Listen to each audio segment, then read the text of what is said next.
पहले एक बात बताइए, क्या आपने कभी सोचा है कि कुछ व्यापारियों के यहाँ हमेशा बरकत क्यों बनी रहती है? क्या वजह है कि कई लोग हर नया काम शुरू करने से पहले सावलिया सेठ का स्मरण करते हैं? आखिर ऐसा कौन सा विश्वास है जिसने लाखों श्रद्धालुओं को वर्षों से उनसे जोड़े रखा और क्यों आज भी लोग अपनी मनोकामना लेकर उनके चरणों में अर्जी लगाते हैं? अगर आप भी इन सवालों का जवाब जानना चाहते हैं तो इस वीडियो को जरूर देखिएगा, क्योंकि आज मैं बात करने वाली हूँ सावलिया सेठ से जुड़े धन मंत्र की, जिस पर असंख्य श्रद्धालु अपनी आस्था रखते हैं। कहते हैं कि जब इंसान पूरी तरह से मेहनत करता है लेकिन फिर भी सफलता उससे दूर रहती है, तब उसका मन किसी ऐसे सहारे की तलाश करता है जो उसे उम्मीद दे सके। यही कारण है कि लाखों श्रद्धालु सावलिया सेठ के चरणों में अपनी प्रार्थना लेकर पहुंचते हैं। कोई व्यापार की उन्नति चाहता है, कोई आर्थिक परेशानियों से राहत की कामना करता है, तो कोई अपने परिवार की खुशहाली के लिए प्रार्थना करता है।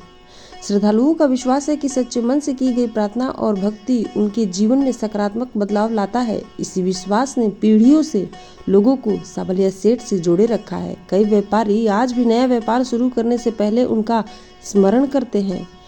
अनेक भक्त अपनी मनोकामना लिखकर अर्जी अर्पित करते हैं और मानते हैं कि उनकी प्रार्थना सुनी जाती है।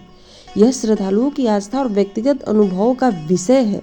धन केवल तिजोरी भरने का नाम नहीं है। असली समृद्धि तब होती है जब घर में भी सुख शांति, व्यापार में ईमानदारी, बरकत हो और जीवन आगे बढ़ता रहे। इसी भावना के साथ आज मैं आपको सावलिया सेठ से जुड़ा एक ऐसा धन मंत्र जो प्रसिद्ध है, जो तांत्रिकों द्वारा सिद्ध किया गया है, ऐसे साझा करने वाली हूँ।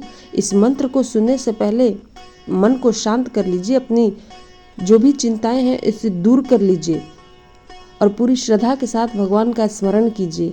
आइए अब विश्वास, भक्ति और सकारात्मक भावना के साथ सावलिया सेठ के इस धन मंत्र का जाप आरंभ करते हैं। ईश्वर से प्रार्थना है कि आपके जीवन में सुख, समृद्धि, शांति और प्रकाश बना रहे। ओम श्री मेवाड़नाथाय नमः। सिद्धिं देहि इक्षितं फलं देहि। ओम श्री मेवाड़नाथाय नमः। सिद्धिं देहि इक्षितं फलं देहि। ओम श्री मेवाड़नाथाय नमः। सिद्धिं देहि इक्षितं फलं देहि। ओम श्री मेवाड़नाथाय नमः। सिद्धिं देहि इक्षितं फलं देहि। ओम श्री मेवाड़नाथाय नमः। सिद्धिं देहि इक्षितं फलं देहि। ओम श्री मेवाड़नाथाय नमः। सिद्धिं देहि इक्षितं फलं देहि। ओम श्री मेवाड़नाथाय नमः। सिद्धिं देहि इक्षितं फलं देहि। ओम श्री मेवाड़नाथाय नमः। सिद्धिं देहि इक्षितं फलं देहि। ओम श्री मेवाड़नाथाय नमः। सिद्धिं देहि इक्षितं फलं देहि। ओम श्री मेवाड़नाथाय नमः। सिद्धिं देहि इक्षितं फलं देहि। ओम श्री मेवाड़नाथाय नमः। सिद्धिं देहि इक्षितं फलं देहि। ओम श्री मेवाड़नाथाय नमः। सिद्धिं देहि इक्षितं फलं देहि। ओम श्री मेवाड़नाथाय नमः। सिद्धिं देहि इक्षितं फलं देहि। ओम श्री मेवाड़नाथाय नमः। सिद्धिं देहि इक्षितं फलं देहि। ओम श्री मेवाड़नाथाय नमः। सिद्धिं देहि इक्षितं फलं देहि। ओम श्री मेवाड़नाथाय नमः। सिद्धिं देहि इक्षितं फलं देहि। ओम श्री मेवाड़नाथाय नमः सिद्धिं देहि इक्षितं फलं देहि। ॐ श्री मेवाड़नाथाय नमः सिद्धिं देहि इक्षितं फलं देहि। ॐ श्री मेवाड़नाथाय नमः सिद्धिं देहि इक्षितं फलं देहि। ॐ श्री मेवाड़नाथाय नमः सिद्धिं देहि इक्षितं फलं देहि। ॐ श्री मेवाड़नाथाय नमः सिद्धिं देहि इक्षितं फलं देहि। ॐ श्री मेवाड़नाथाय नमः सिद्धिं देहि इक्षितं फलं देहि। ॐ श्री मेवाड़नाथाय नमः सिद्धिं देहि इक्षितं फलं देहि। ॐ श्री मेवाड़नाथाय नमः सिद्धिं देहि इक्षितं फलं देहि। ॐ श्री मेवाड़नाथाय नमः सिद्धिं देहि इक्षितं फलं देहि। ॐ श्री मेवाड़नाथाय नमः सिद्धिं देहि इक्षितं फलं देहि। ॐ श्री मेवाड़नाथाय नमः सिद्धिं देहि इक्षितं फलं देहि। ॐ श्री मेवाड़नाथाय नमः सिद्धिं देहि इक्षितं फलं देहि। ॐ श्री मेवाड़नाथाय नमः सिद्धिं देहि इक्षितं फलं देहि। ॐ श्री मेवाड़नाथाय नमः सिद्धिं देहि इक्षितं फलं देहि। ॐ श्री मेवाड़नाथाय नमः सिद्धिं देहि इक्षितं फलं देहि। ॐ श्री मेवाड़नाथाय नमः सिद्धिं देहि इक्षितं फलं देहि। ॐ श्री मेवाड़नाथाय नमः सिद्धिं देहि इक्षितं फलं देहि।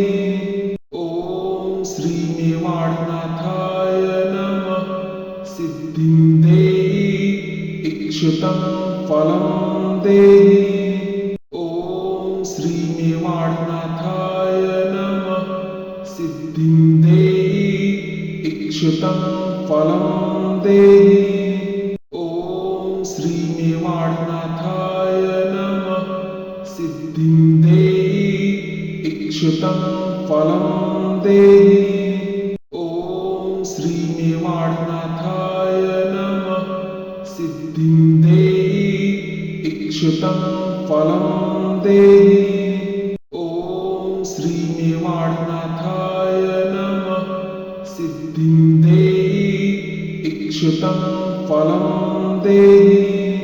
ॐ श्री मेवाड़नाथाय नमः सिद्धिं देहि इक्षितं फलं देहि।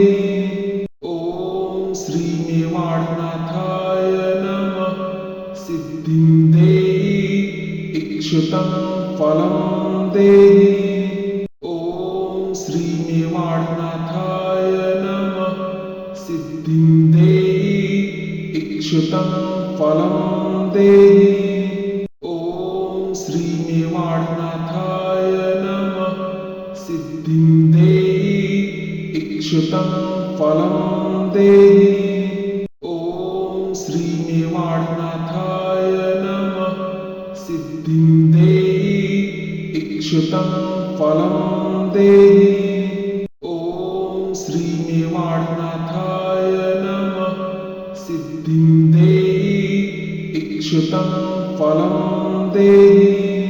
ॐ श्री मेवाड़नाथाय नमः सिद्धिं देहि इक्षितं फलं देहि ॐ श्रीमेवाडनाथाय नमः सिद्धिं देहि इक्षितं फलं देहि ॐ श्रीमेवाडनाथाय नमः सिद्धिं देहि इक्षितं फलं देहि ॐ श्रीमेवाडनाथाय नमः सिद्धिं देहि इक्षितं फलं देहि ॐ श्रीमेवाडनाथाय नमः सिद्धिं देहि इक्षितं फलं देहि ॐ श्रीमेवाडनाथाय नमः सिद्धिं देहि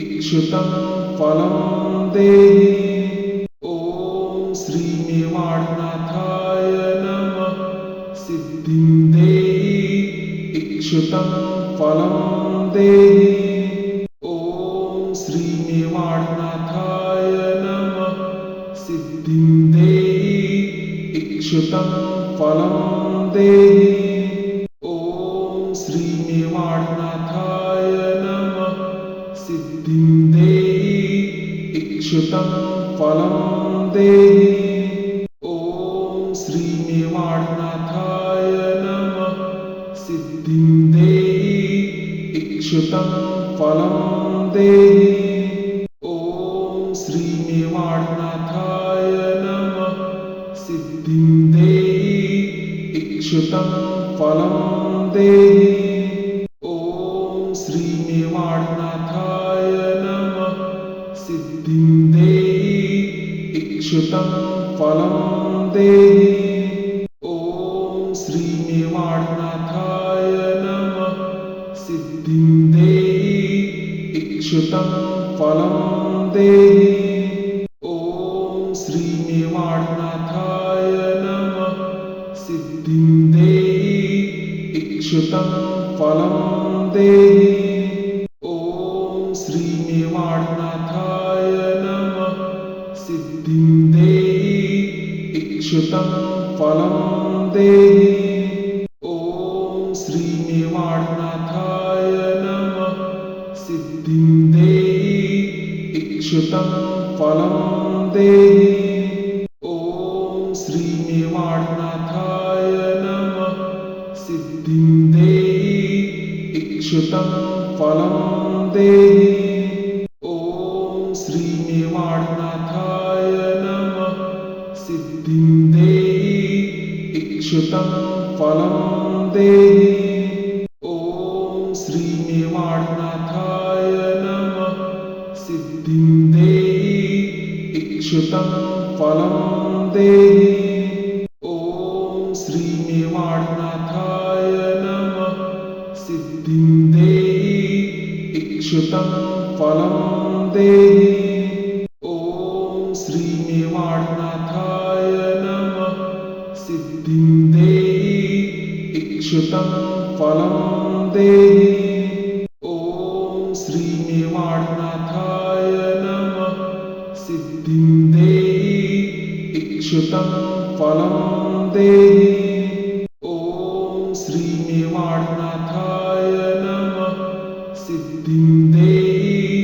इक्षितं फलं देहि ॐ श्रीमेवाडनाथाय नमः सिद्धिं देहि इक्षितं फलं देहि ॐ श्रीमेवाडनाथाय नमः सिद्धिं देहि इक्षितं फलं देहि ॐ श्रीमेवाडनाथाय नमः सिद्धिं देहि इक्षितं फलं देहि ॐ श्रीमेवाडनाथाय नमः सिद्धिं देहि इक्षितं फलं देहि ॐ श्रीमेवाडनाथाय नमः सिद्धिं देहि इक्षितं फलं देहि ॐ श्रीमेवाडनाथाय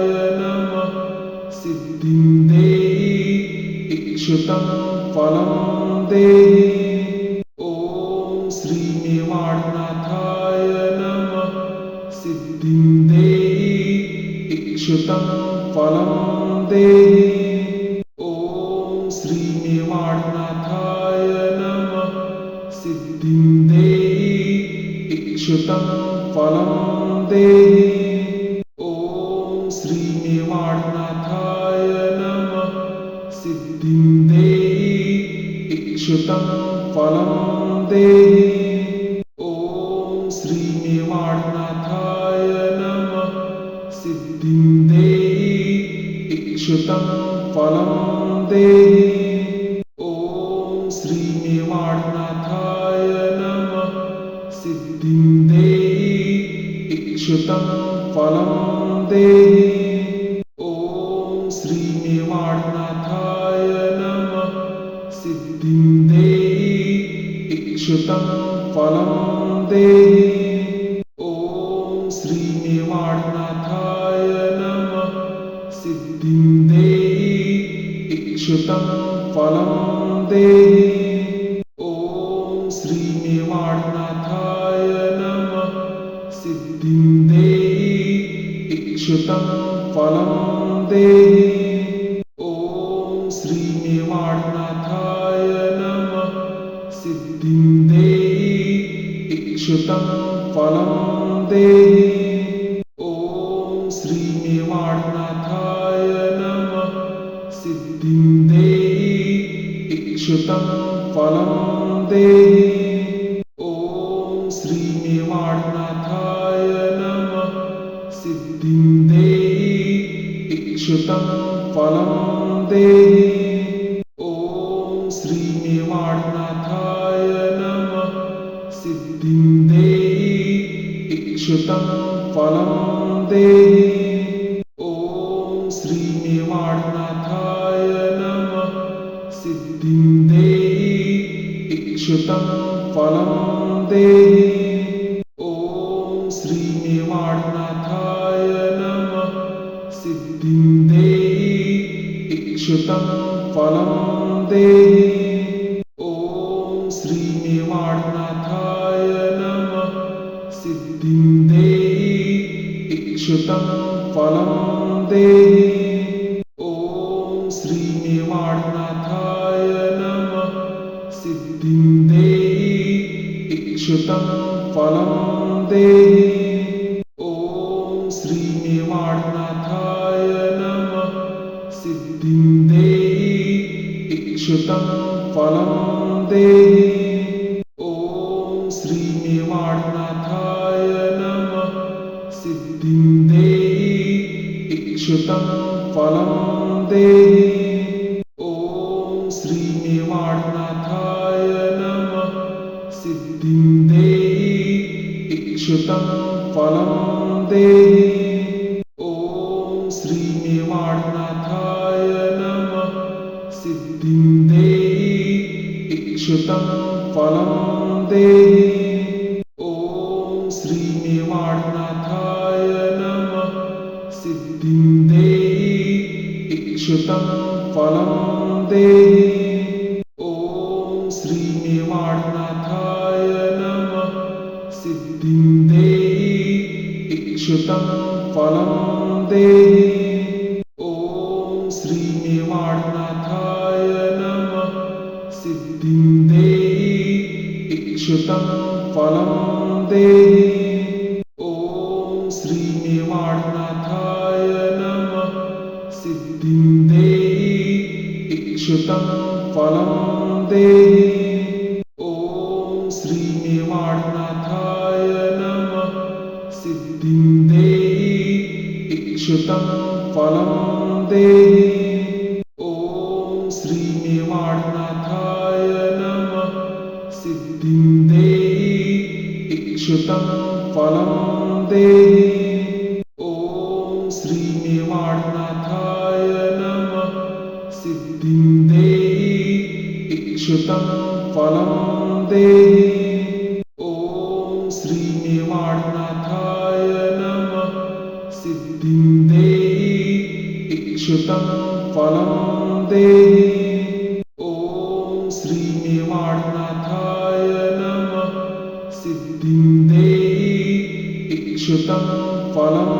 देहि। ॐ श्रीमेवाड़नाथाय नमः सिद्धिं देहि इक्षितं फलं देहि। ॐ श्रीमेवाड़नाथाय नमः सिद्धिं देहि इक्षितं फलं देहि। ॐ श्रीमेवाड़नाथाय नमः सिद्धिं देहि इक्षितं फलं देहि। ॐ श्रीमेवाड़नाथाय नमः सिद्धिं देहि इक्षितं फलं देहि। ॐ श्रीमेवाड़नाथाय नमः सिद्धिं देहि इक्षितं फलं देहि। ॐ श्रीमेवाड़नाथाय नमः सिद्धिं देहि इक्षितं फलं देहि। ॐ श्रीमेवाड़नाथाय नमः सिद्धिं देहि इक्षितं फलं देहि। ॐ श्रीमेवाड़नाथाय नमः सिद्धिं देहि इक्षितं फलं देहि।